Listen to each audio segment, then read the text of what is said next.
Hey there, everybody. Dr. JP Guidry here. I wanted to film a little video on what actually golf specific training is, because based on my experience, there's still a lot of confusion out there, a lot of misinformation out there, floating around social media and the internet, things like that. So the whole point of golf specific training, when I'm talking about golf specific training, I'm talking about mainly what we're doing in the gym. This isn't swing work, this isn't skill work, this is a thing you're going to be doing with your teaching professional on the range, on the course. That's a totally different aspect of improving golf performance. Both are very important if you want to maximize your performance, your health, your longevity in the game. So when we're talking golf specific training, or physical prep for golf, or golf performance training, whatever you want to call it, but in the gym, really we're not training the golf swing. We're training our body for the needs of an efficient, powerful, healthy, mechanically sound golf swing.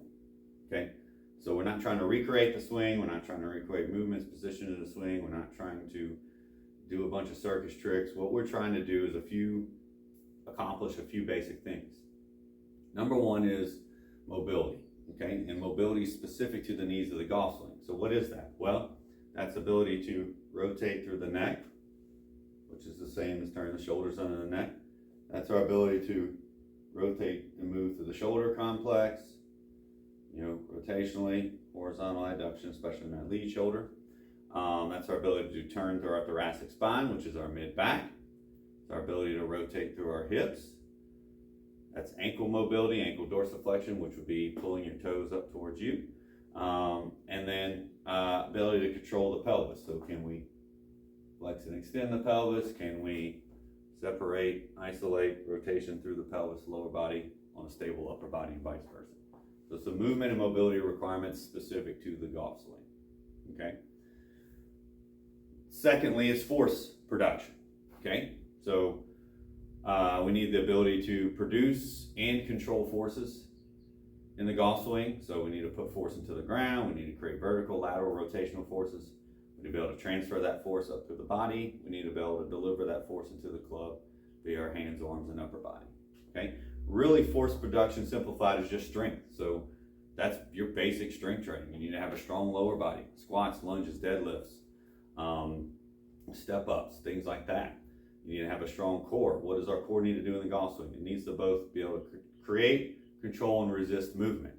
And we need to train it specifically to do that. So that's not going to be things like crunches or your typical sit-ups, even things like planks. Side planks are better, but maybe still not as specific. We do need to have that ability to crunch and flex the spine, but I prefer to do it standing with a cable. We need to side bend. Okay, we obviously need to rotate.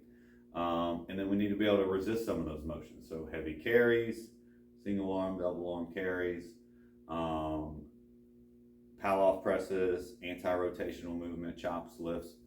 But the important thing is going very heavy, loading it heavy like you would a strength exercise. We're not trying to do a bunch of low-level reps.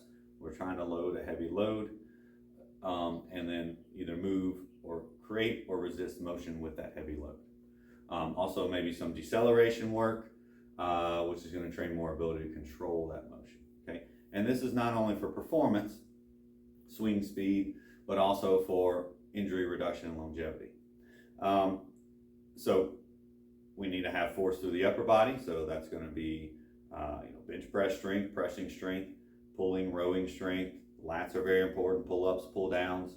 Our shoulder adductors on our trail arm, pecs, our abductors on our lead arm. Really, we're going to train both sides either way.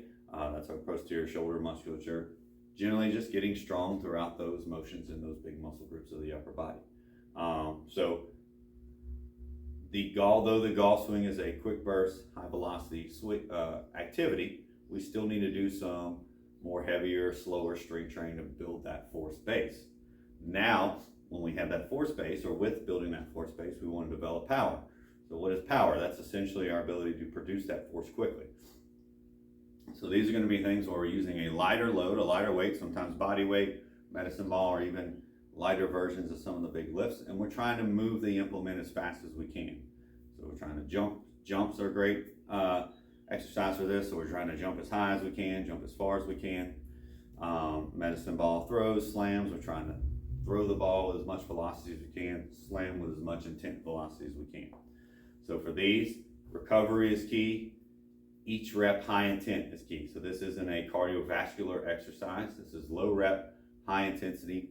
Each rep as fast, as hard as we can go. We can do speed variations of the big lifts, bench press, squats, deadlifts, where we're using lighter weight, trying to move the bar faster. We can do Olympic lifts, other plyometrics, sprinting is another good one if you can do that. Essentially we're trying to move lighter weight with more intent, more velocity, more speed. Lastly on that spectrum is speed specific training. So this is going to be your stack system, your super speed, training with a driver and ball, where now we're bringing some of that force development, that power, and putting it more specifically in the knees of the golf swing, and we're training our body to be able to move that golf club as fast as we can. So this is a skill. So now we're kind of veering over into the side of skill development with this. This is more specific to swing speed improvement. And so we're training our body, our nervous system, our muscular system to move faster at the high end. So it's a very, very light implement now, the golf club, or something that represents the golf club. And we're trying to move it as fast as we can. Ideally, we're doing this with some kind of feedback, some kind of radar feedback. We're hitting balls. If you have access to something where you get swing speed, ball speed as well, even better. Ultimately, ball speed is what we're chasing. Swing speed is part of that calculation. And then our impact conditions and things like that will affect ball speed. So I don't want to confuse skill development, swing development with physical preparation for golf. They're two different things. There's some crossover there, but we're not in the gym trying to recreate the golf swing. We're not in the gym, we're not trying to do some silly low level standing on a air-filled ball, single leg stance, bicep curls. That's not doing anything with golf. We don't play golf on one leg. We don't play golf on an air-filled ball. We need a good, strong platform. Strength is going to do that. If you want to improve balance, do some single leg versions of that. Single leg squats, split squats, lunge variations, single leg deadlifts. We're still loading them heavy. Now we're adding a little more stability challenge with that.